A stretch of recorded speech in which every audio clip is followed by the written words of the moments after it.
در سرزمینی که خاکش از غیرت و خورشیدش از غرور ساخته شده، نام چون تنین طبل حماسه میپیچد.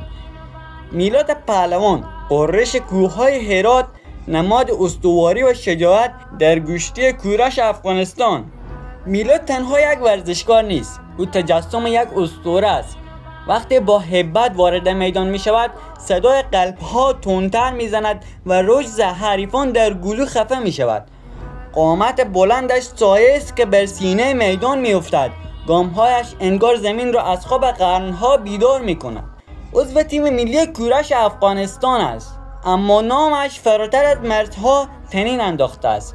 میلاد با هر خاک زدن روایت مرد است که خاک وطن را نمی بازد، بلکه آن را با افتخار آغشته می کند.